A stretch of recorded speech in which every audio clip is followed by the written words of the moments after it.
Great. Thank you so much for having us today, and thank you all for tuning in today to the Festival of NewMR. I'm excited to be here today to talk about the critical role of people-based data in the future of understanding consumers and to share some innovative ways we can action this wealth of information to help brands maximize the investment being made in traditional survey-based market research. We all know that we're living in a connected world of always-on consumers, but just think about the scale we've reached globally in 2018. Last year saw the global number of internet users exceed 4 billion, and in fact, by the end of 2018, that number of connected people is estimated to have reached nearly 4.4 billion. That represents well over half of the world's 7.7 billion inhabitants, and the annual growth rate is expected to continue at a double-digit percentage each year. Much of the growth in internet users has been driven by more affordable mobile phones and data plans. Think about it. Nearly 2/3 of the world's 7.7 billion people now have a mobile phone, which means there are over 5 billion people in the world with a basic cell phone or smartphone in their hands. And well over half of those mobile owners, nearly 2.7 billion, are expected to be using smart devices in 2019. That is a lot of people using a lot of smart, internet-connected devices across the world. And then multiply that by the time people spend on those devices. Research shows that millennials, for instance, spend over 3 hours a day on their mobile devices, which is close to a day a week. These devices are making the world available from the pockets of consumers easily, quickly, and conveniently, and generating a wealth of people-connected data in the process. So why should we in the market research industry care about these trends and the staggering amount of data being generated by people using the internet on their connected devices? Well, because the data and analytics industry is growing exponentially, with revenues forecast to reach $260 billion by 2022, according to the IDC. That represents a compound annual growth rate of 11.9% over the 2017 to 2022 forecast period, and this is a global trend. While the US is the largest market, delivering 1/3 of these data and analytics revenues last year, many countries in Western Europe and Asia Pacific are also growing at double-digit rates. In fact, Japan was the second largest country for data and analytics investment in 2018, followed by the UK, Germany, and China. And the countries with the biggest growth rates in data and analytics solutions are Argentina, Vietnam, the Philippines, and Indonesia, all of which grew revenues at a nearly 20% compound annual growth rate last year. Ultimately, all of this means our market research industry needs to be connected and plugged into these data and solutions, or we risk missing out on a huge opportunity to help the brands we serve and to grow our own businesses. So the need to focus on leveraging data seems obvious, but are we really tapping into all that people-driven data offers to us as researchers? And are we connecting in the right ways to maximize the opportunity for our industry? Well, if we listen to common pain points from brands and researchers alike, it's obvious we need to continue to evolve from traditional survey research techniques. Researchers want faster, quicker turnaround of the data they are collecting. They want better data connected to the panel to help shorten questionnaires and reduce LOI. And they want to be able to activate research outcomes, to go beyond just the basic analytics and insights to make the outcomes actionable. So where should we focus as an industry when it comes to harnessing this wealth of people-driven data with the goal of making it all actionable in our day-to-day work?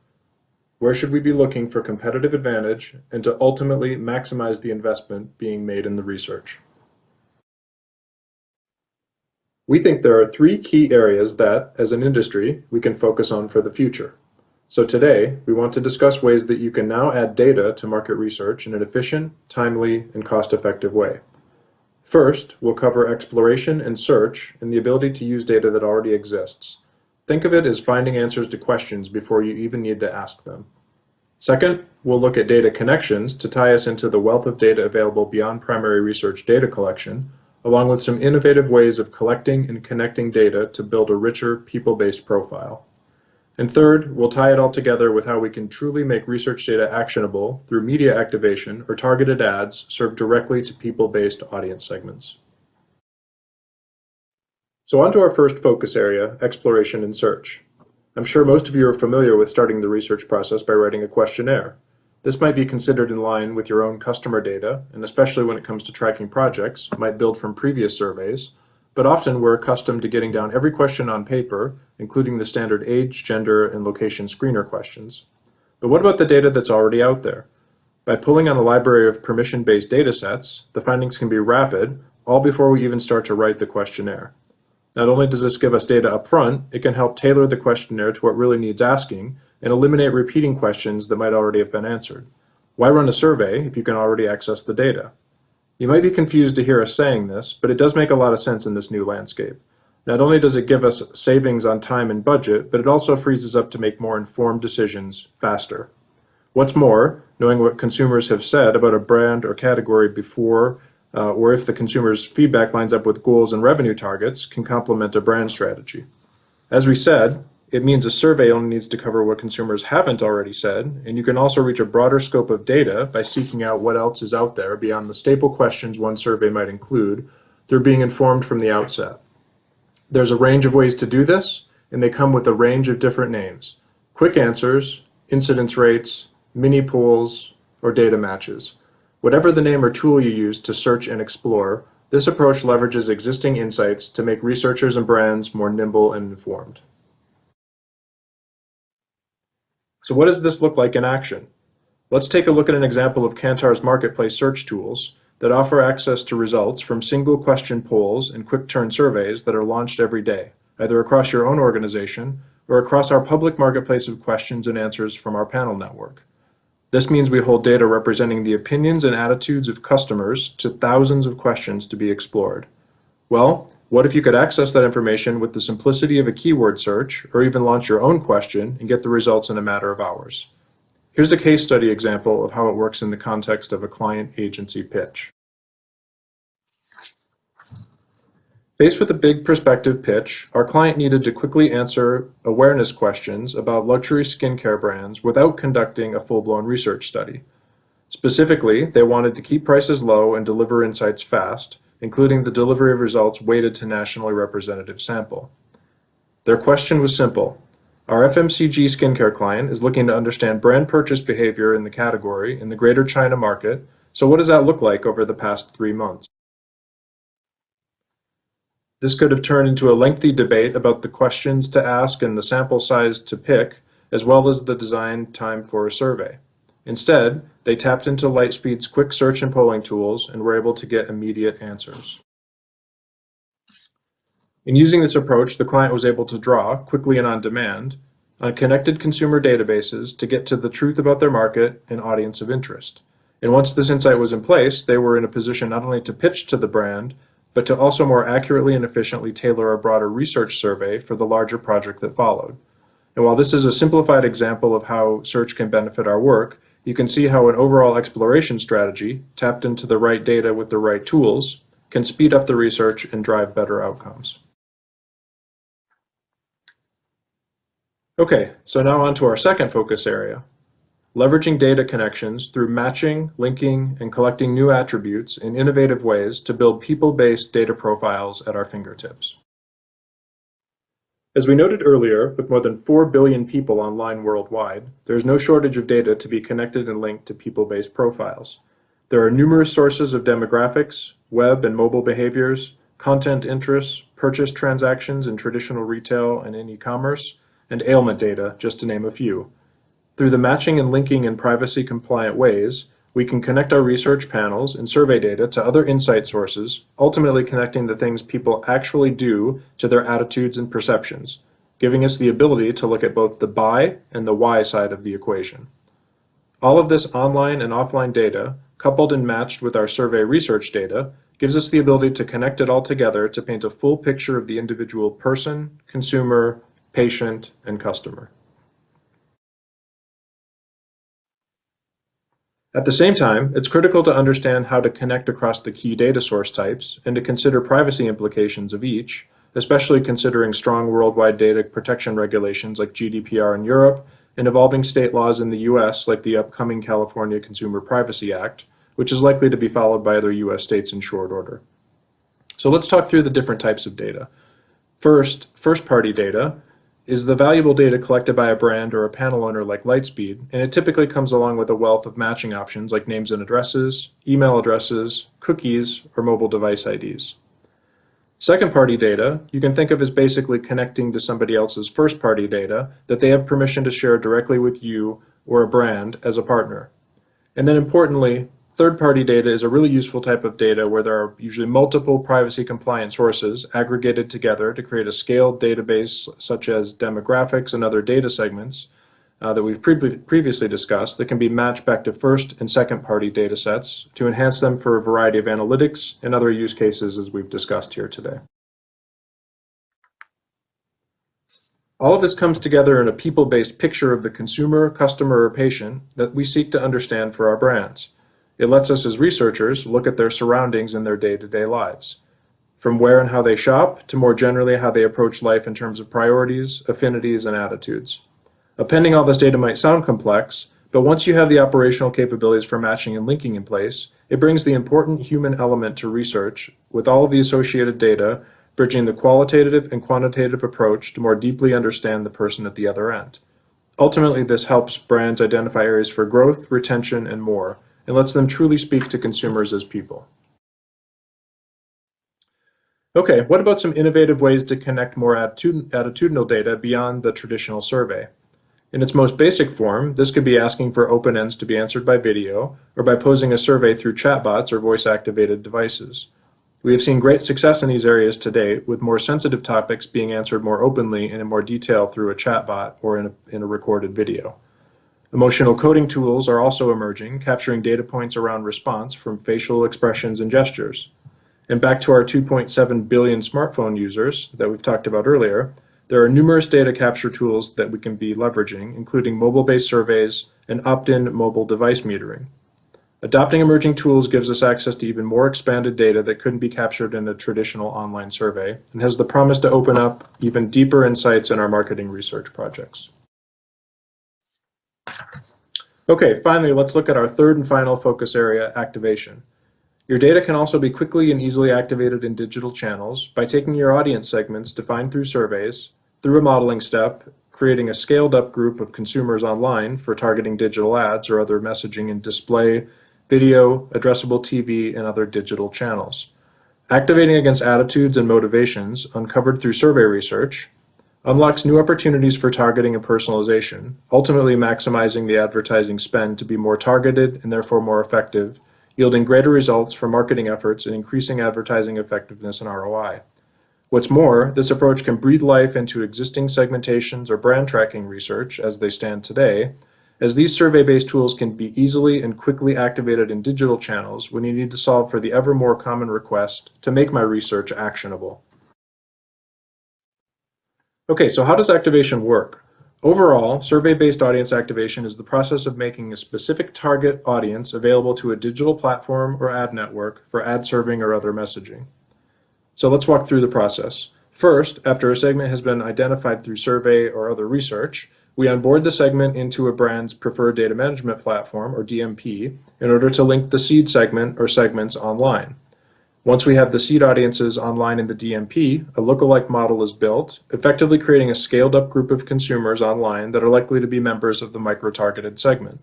The brand and digital and media agencies are all closely engaged at each step. From there, audiences are delivered to a preferred ad platform, such as a demand-side platform or DSP, and advertising and messaging are purchased and delivered to the specific consumers in the audiences identified by the model. Then, finally, results are measured in the brand's digital platform through tag, test, and control groups, and case studies have shown that the approach really works. So let's take a look at what it looks like in practice in an actual client case study. In this case study, we had a global hotel chain wanting to identify travelers who had a high propensity to consider staying at their hotel brand, Holiday Inn. First, we started by conducting custom research in the form of a survey. This identified the target consumers, in this instance, those who were open to staying at the client's hotel chains in various locations. Once in place, this identified seed audience was connected to a DMP or a modeling platform, establishing a crucial link between the seed data and the online audience targeting ecosystem. In the next stage, we scaled the seeds with a lookalike model to find 15 million similar consumers most likely to be open to booking at Holiday Inn. And then finally, the audience was then leveraged by the client's media agency in the ad targeting platform to target these 15 million profiles directly on the platforms they preferred. So what were the outcomes of activating the data in this way? Well, not only did the hotel group see a significant lift in brand consideration, they also achieved a 164% lift against the publisher average and an impressive and all-important 514% increase in bookings made on their website. This approach shows just how powerful data can be in more effectively targeting advertising and, with the right size audience, could easily be applied to drive all types of retail or e-commerce shopper traffic. It's another great example of making survey-based research data truly actionable. So with that, we hope we've given you some food for thought with some ways to make data actionable in marketing research practice. There is so much more we can deliver as an industry if we explore, connect, and activate all the data we have available, including better experiences for consumers and ultimately better results and return on investment for the brands and clients we serve. Thanks for listening today, and now we can open it up for a few minutes of questions. Thank you, Jason. Great, thanks, Ray. So, we've got one question in already, and the first one is, how do we train or retrain market research professionals to stop thinking that the answer is a new survey and start looking for those collections of information that you're showing in the first of your three themes? Yep, that's a fairly deep question to get us started here, but one that I've been asking myself here since I came into this role here at Lightspeed over the last year or so. And I think a very key part of this is education and knowledge sharing across our organizations around some of the key capabilities that I talked about today. And so the way that I've presented this in three big buckets around search and exploration and data connectivity and activation is the same way that I've been talking about it to our broader organization here at Lightspeed and more broadly within our Kantar organization. So I do think a big part of it is within our own organizations doing that knowledge sharing and education, and then thinking about how we can, as market researchers, commercialize our own survey-based products with these additional capabilities built onto them or embedded into the traditional capabilities. So I think that is a huge part of it, and then starting to speak that language directly with our clients and doing that same knowledge sharing and education with them is absolutely critical as well. Thanks.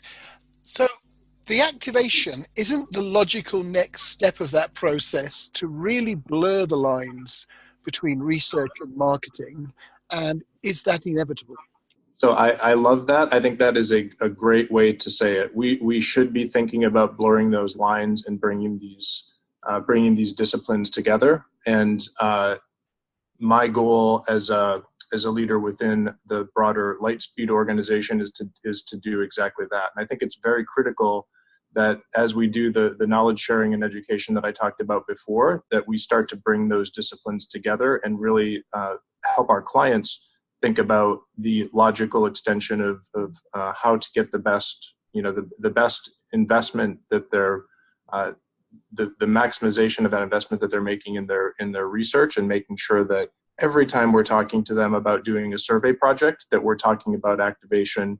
And I think to the questionnaires point, really blurring that line between the research itself and the activation of marketing out in the digital ecosystem in particular. And the final question here really is that when you're looking at things like the exploration and what data can be matched, you're giving the client probably 80% of what they want really quickly, as opposed to maybe 100% really slowly. Is that a trade-off they seem willing to make?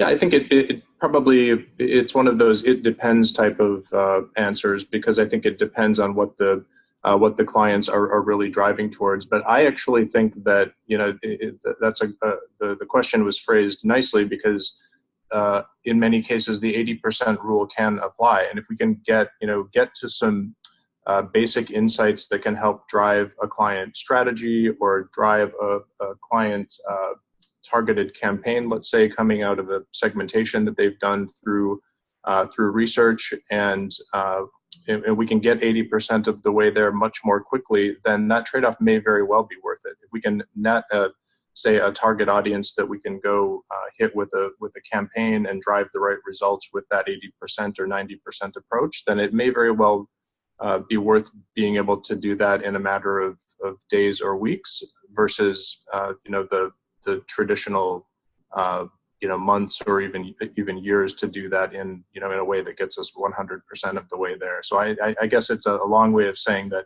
I do think that the trade-offs are worth it, but it probably depends on the specific client case that you're looking at. Jason, thank you so much. Thank you.